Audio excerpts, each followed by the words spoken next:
Halo semuanya, kembali bersama saya lagi, Gabriel Radewa. Kemarin kita udah review Hyundai Ioniq 6 yang lebih menarik daripada Ioniq 5 ini, tapi harganya lebih mahal.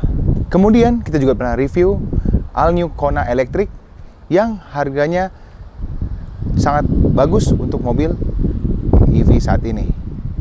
Cuman pertanyaan adalah, mobil ini masih sangat banyak di jalanan. Apakah semenarik itu mobil ini? Dan juga sekarang harga bekasnya yang sudah lumayan jatuh. Apakah mobil ini masih bisa atau layak dibeli? Mari kita cari tahu.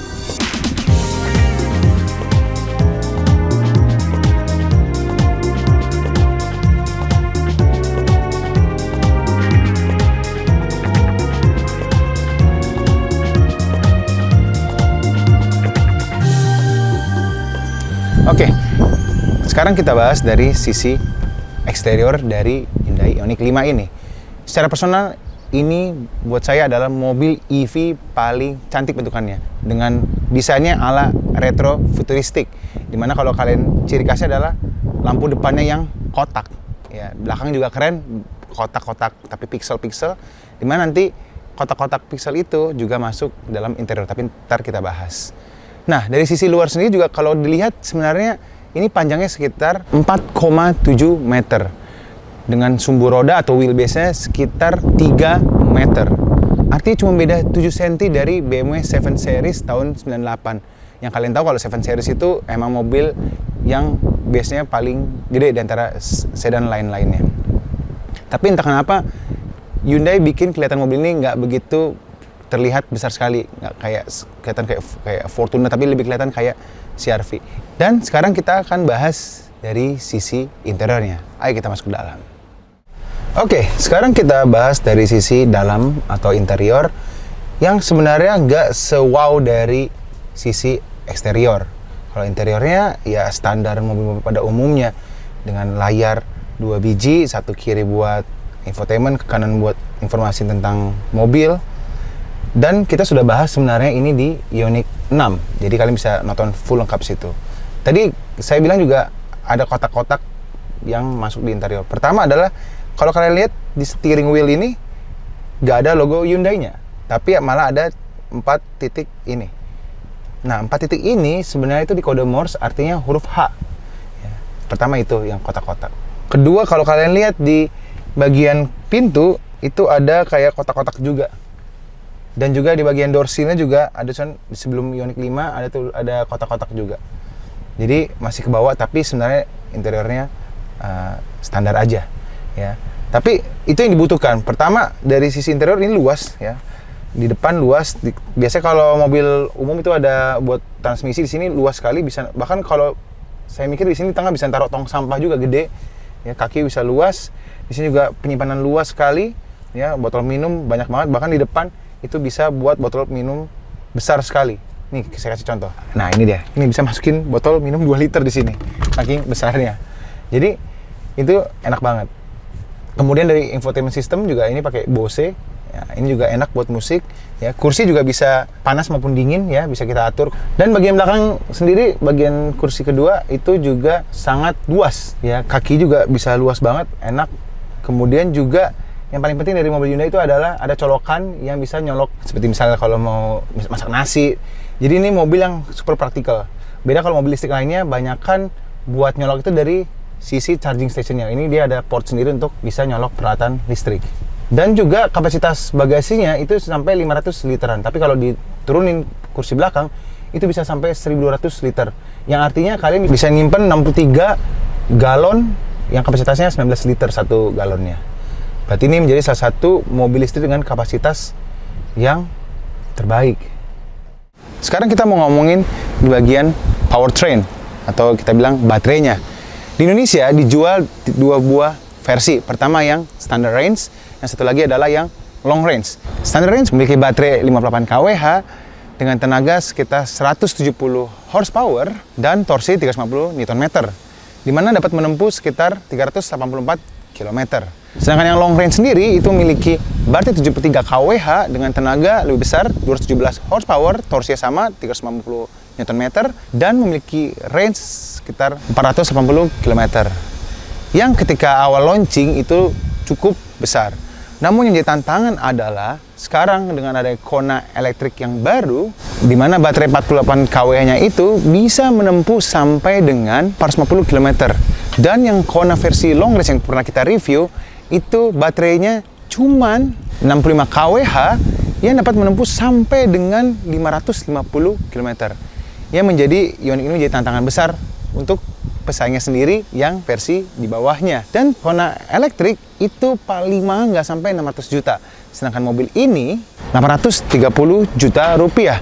Yang menjadi salah satu tantangan sendiri untuk Ioniq 5. Dan sekarang harga mobil Ioniq 5 bekas itu bisa turun sampai dengan, kalau kalian cari di website mobil bekas, itu bisa sampai 500 jutaan, yang artinya depresiasi itu hampir sekitar 200-300 jutaan dalam waktu cuma 1-2 tahun. Artinya dalam sebulan itu mencapai 12 juta per bulan. Tapi apakah mobil ini masih layak dibeli? Kita coba cerita dan coba mobil ini di jalan raya tentunya. Let's go. Oke guys, sekarang kita masuk ke dalam sesi berkendara. Pertama, kalau dari sisi kenyamanan, mobil ini yakin sebenarnya kenapa mobil ini laku di Indonesia. Satu, kenyamanannya enak, suspensinya. Walaupun sebenarnya kalau dari suspensi mobil sekarang banyak yang lebih nyaman. Cuman ketika mobil ini keluar, Ioniq 5 keluar 2022 kan ya. Ini jadi salah satu mobil, saya tadi udah bilang desainnya ini salah satu yang paling keren ya, retrofuturistik. Ya, dengan lampu kotak LED-nya di depan, belakang juga ya kan. Ya, suspensi enak, bantingannya juga enak nih. Kalau mobil listrik setirnya ringan ya, itu udah pasti. Terus yang saya suka dari mobil ini sebenarnya untuk berkendara itu iPedal. Ya, iPedal tuh istilahnya kita ini fungsi dari rem itu nggak berfungsi lagi tanda petik ya, tapi kita cukup lepas gas nih, dia ngerem sendiri sampai dia jatuh tuh. Ya kan, terus juga ya udah kaki kiri kita hanya main di gas doang, gas kalau mau ngerem lepas aja, dan dia bagusnya adaptasinya lumayan bagus, jadi tahu dia nggak langsung kayak jedak gitu ya. Nah itu suspensi juga nih, kalau ada tanjakan dikit nih, enak dia, nyaman ya kan. Terus juga dari sisi besarnya ini sebenarnya mobilnya lumayan besar kan, tadi udah dibilang ya cukup besar, cuman ini mobil yang sebenarnya enak juga untuk dipakai kalau kita jalan kemana-mana. Di gang-gang kecil juga sebenarnya masih oke lah, nggak separah kayak mobil Fortuner atau apa, ini masih oke ininya. Kemudian dari sisi infotainment system kita udah pernah bahas sih, sebenarnya enak lah, ada Android Auto, Apple CarPlay ya. Cuman emang ini fungsinya hanya bisa diraih pakai kabel, nggak bisa pakai Bluetooth ya. Jadi harus pakai kabel yang di depan sana untuk bisa connect ke Bluetooth-nya. Kalau nggak bisa dia pakai wireless gitu. Kalau mau pakai Bluetooth itu bisa, tapi pakai audio aja. Itu yang pertama. Terus juga layar sebenarnya smooth, enak. Terus ada fitur kiblat juga keren, ada konfigurasi yang lain-lain, enak lah. Terus kedua, walaupun ini mobil udah modern, tapi masih banyak sentuhan dari tombol ya. Terutama bagian AC ini penting banget ya. AC kalau layar ini rusak, ini AC masih bisa dikontrol. Masih tombol fisik-fisik. Kalau mau tekan kamera, tinggal tekan tombol kamera. Terus juga di steering wheel juga banyak kontrol. Dan ini nggak kebalik kayak biasa mobil kita review kan, banyak yang kebalik ya. Sebelah kiri ngontrol untuk infotainment, sebelah kanan ini ngontrol sebelah kanan. Terus ini pedal shift buat apa? Tadi ini buat iPedal. Jadi iPedal itu ada 3 level ya. Level pertama itu ya dia remnya kecil, nggak kerasa. Makin kita downshift ya, bahasanya turun gigi, itu makin level 3 sampai iPedal yang benar-benar kontrolnya kita nggak perlu sama sekali gas rem tadi, ya kan. Dari fitur keamanan dan fitur bantuan ya, kita pakai bahasa normal aja lah ya. Ya pertama ada adaptive cruise control, itu enak lah. Ini depan kita bisa kasih jarak berapa, dia akan kasih jarak, terus kita kasih kecepatan mau berapa. Kita bisa 90 tapi depan bisa 80, dia akan pelan-pelan berhentinya.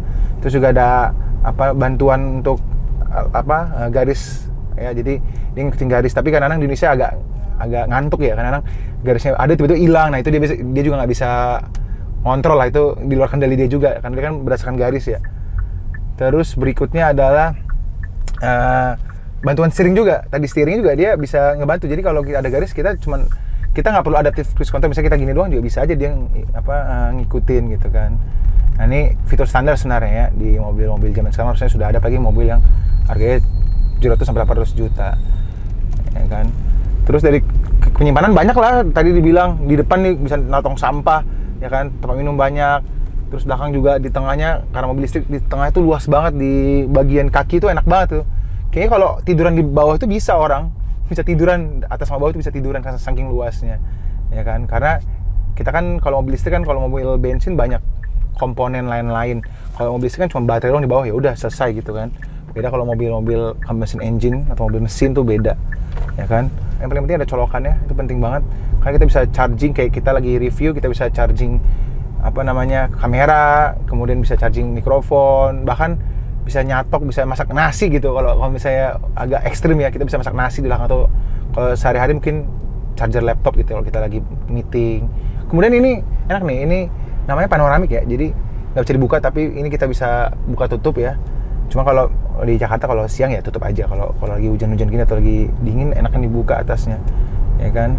Ya terus tadi berkenalan, ini enak banget lah. Makanya kenapa mobil ini kalau kita lihat ini menjadi mobil salah satu EV paling laku di Indonesia menurut kita ya. Mungkin data juga bilang demikian untuk yang beberapa tahun ini ya. Karena waktu itu kan mobil EV itu tiba-tiba mobil EV yang paling keren dan paling enak dan nyaman itu Ioniq 5. Ya walaupun nanti kita ngomongin juga di belakang tentang tadi depreciation ya, kenapa harga turun banget ya. Orang semua make. Kalau kalian di Jakarta atau di Bandung, di kota besar itu, apalagi Jakarta ya, apalagi kalau di Jakarta jam kerja, jam ganjil genap, itu di seluruh mana pasti Ioniq 5 ini udah kayak LCGC orang kaya. Bener-bener kalau kita lihat Ioniq 5 ya kan, di PIK juga Ioniq 5 ya kan. Artinya memang ini mobil kebanyakan untuk kalangan menengah ke atas gitu kan. Nggak tim mending lah, mending beli ini, mending beli itu, ya mereka nyaman aja gitu pakai mobil Hyundai ini. Dari yang kita ngomongin semua udah nyaman ya kan. Jadinya ya mungkin nanti kita bahas juga kenapa jadinya harga turun mungkin ya. Mungkin yang paling penting adalah berapa sih konsumsinya. Kita udah menempuh ini beberapa hari, rata-rata 18,2 kWh per 100 kilo, itu sekitar 5,4. Sebenarnya ini nggak hemat-hemat banget, tapi nggak boros-boros amat, standar. Tapi ketika saat itu launching, ini lumayan oke untuk bahan bakarnya. Walaupun kalau kita bandingin sama Kona baru bisa sampai 6 sampai 8 ya, itu menjadi salah satu pertimbangan juga gitu ya kan. Oke, kita bahas topik paling penting. Kenapa sih mobil ini depresiasinya lumayan tinggi gitu ya. Oke, pertama mobil ini tentunya tadi pertama ketika hype pertama kali mobil EV Ioniq 5 ini kan, dari sisi bentuk semuanya orang suka ya. Pasti kalau ketika orang banyak beli berarti banyak dong orang suka gitu kan ya. Nah, artinya ordernya banyak, yang beli banyak. Nah, ketika tahun 2024 sekarang makin banyak brand-brand lain yang masuk EV, makin banyak berkembang, tentunya harga juga makin kompetitif ya. Ketika sekarang Ioniq 5 ini masih harga 800 juta, sekarang bisa beli mobil listrik yang dengan range yang sama bisa sampai harga 500, 600 juga udah dapat, dan itu udah paling mewah gitu kan. Artinya orang ketika, ya ini sekali lagi tadi saya bilang, orang-orang rata-rata orang-orang kaya, dia merasa kalau kehilangan 200 juta ya udahlah nggak apa-apa gitu, karena mereka bukan tim menang-menang juga dari awal, mereka nggak peduli juga sebenarnya. Atau bahkan orang yang sampai sekarang masih pakai, dia nggak peduli dia nggak peduli harga turun atau apa, yang penting saya pakai terus. Karena juga sebenarnya Hyundai ini ngasih garansi 8 tahun untuk baterai atau 160.000 km ya, mana yang tercapai duluan ya kan. Artinya nggak usah khawatir dengan komponen listriknya ya kan, dan lain-lain, ada garansinya dari Hyundai ya kan. Nah, satu karena tadi banyak ya, kebetulan jadinya orang kalau beli dengan harganya cuman beda 100 juta, orang nggak akan ada yang mau beli. Artinya ditekan terus harganya. Nah, ketika di suatu titik nyampe harga yang segini orang mau beli, ya di situ dia titik poin harga jualnya. Kayak gitu ya, mobil bekas tuh gitu. Harga yang paling rata-rata di pasaran adalah harga di mana mobil ini laku lah gitu. Ya, artinya orang nggak mau beli bekas misalnya walaupun cuma setahun pakai, beda 100 juta, misalnya 800 juta jadi 700 juta. Enggak. Artinya orang ya udah harganya segitu. ya kan, sekitar beda 200 juta. Memang sebenarnya rugi ya kalau beli ini. Cuman gini, ada dua faktor, dua orang ya. Pertama, dia memang bukan kaum menang mending. Artinya dia istilahnya ya udah, saya beli mobil ini buat dinikmati, ya kan, dan emang nyaman. Dan bahkan banyak dari teman-teman kita yang punya supercar, rata-rata mobil Ioniq 5, dan bahkan ada yang udah sampai kilometer 60.000 dalam waktu 2 tahun. Dibilang mobil ini nyaman banget, dan dia nggak peduli dengan harga jatuh atau enggak, ya kan. Nah, jadi sebenarnya dengan turun 200 juta ini, itu jadi salah satu untuk orang yang tim menang mending misalnya ya kan, ketika orang kaya jual, ya udah dia rugi 200 juta, bodo amat gitu ya. Ya udah, akhirnya yang beli misalnya kayak orang, Ioniq 5 harganya 500 jutaan sekarang nih, lumayan nih, cuman setahun 2 tahun kilometer masih di bawah 20.000. Nah, itu orang laku, ya kan. Nah, jadi ada dua orang. Pertama, orang nggak peduli dengan uang ya, maksudnya ya udahlah 200 juta nggak apa-apa, depresiasi. Penting saya suka, saya pengen beli dari baru.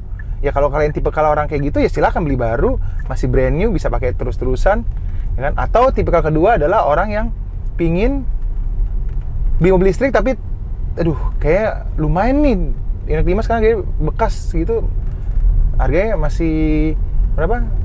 500 jutaan, 600 jutaan, udah kesunat, udah kepotong 200 jutaan. Ya nggak masalah, bisa juga beli karena kan sekarang masih 2 tahun ya, pasti yakin lah. Kayak belum ada sih, harusnya sudah ada yang nyampe mungkin 100 ribuan, tapi yakin rata-rata orang paling kilometernya 20-30 ribu lah untuk 2 tahun ya. Jadi ya itu, jadi keuntungan itu dua orang. Kalau kalian dari bukan tim menang mending yang pengen mobil baru, ya silahkan beli mobil baru kan. Walaupun sebenarnya mungkin kekurangan ya, Hyundai Ioniq 5 ini nggak ada update yang baru lagi gitu. Paling yang baru kemarin digias adalah edisi batik. Itu cuman kayak ornamen batik aja, nggak ada dari fitur-fitur baru atau apa. Ya cuman juga di Indonesia akhirnya ngeluarin juga mobil 6, Ioniq 6 tadi kan kita review, itu untuk mobil yang lebih bukan menang-menang lagi, harganya udah 1 M-an, ya kan, turun juga harga hampir 300 jutaan, 800 jutaan jadinya. Itu mau mobil sedan yang keren, bentukannya lebih menarik. Atau kalau mau sekarang udah ada Kona yang baru yang kita review, yang menurut kita juga salah satu mobil Hyundai terbaik saat ini untuk dari sisi keseluruhan ya. Kalau dari aku sendiri sebenarnya tetap dari sisi bentuk itu tetap Ioniq 5 paling keren buat aku. Iya, jadi kalau kalian mau beli sekarang, ya menurut aku ya kalian beli aja Hyundai Kona yang baru. Kalian bisa nonton review lengkap di situ. Kalau kalian yang mau menang mending beli bekas, ya beli Ioniq 5 juga salah satu keren karena bentuknya udah keren banget gitu, bentuknya harga mahal.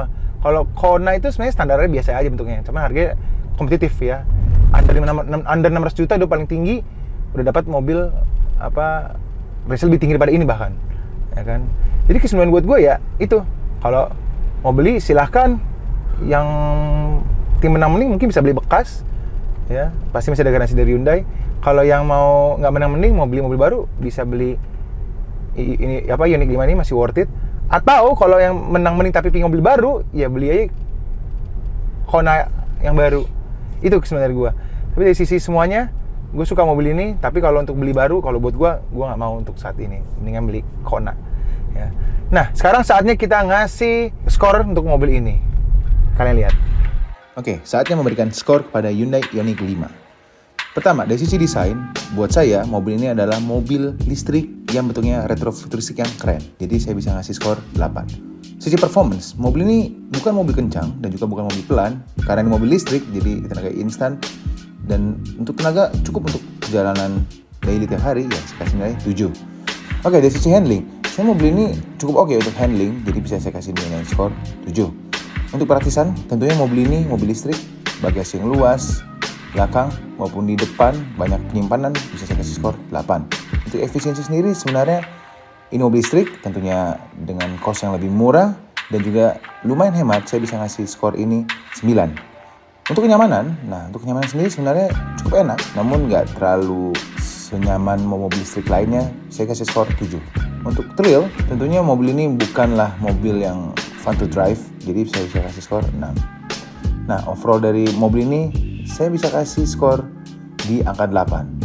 Pro, tentunya mobil ini ya efisien karena mobil listrik ya. Kemudian bentuk desainnya juga yang cakep. Kemudian juga dari sisi harga, untuk bekasnya ini menjadi salah satu yang pro kalau kalian mobil bekas. Untuk yang cons, dari harga baru, tentunya jadi harga yang cukup jauh untuk depresiasinya, harganya kurang. Oke, itu dia kesimpulan dari skor Hyundai Ioniq 5. Oke, Itu dia guys, review kita tentang Ioniq 5. Ya, thank you buat Hyundai Indonesia udah kasih pinjam mobil ini buat kita review. Ya, kalian komen di bawah apakah kalian tetap mau beli Hyundai Ioniq 5 ini tahun ini. Apa kalian beli yang lain kayak tadi aku ceritain, atau ada komen lain, kalian bisa komen di bawah. Jangan lupa subscribe ya ke channel ini ya, karena ini channel baru, jadi kalau kalian ini tolong subscribe, support kita juga ya, mobil listrik. Jangan lupa follow juga IG-nya, dan tentunya kalau mau lihat konten spotting kita tetap di ECSB ya, pakai mobil ini kita udah spotting, kita udah bikin konten juga ya, main ke garasi, terus ke garasi seseorang, dan tonton aja sama spotting ya. Sampai ketemu di video review molis lainnya. Bye bye guys. Modus juga enak nih guys.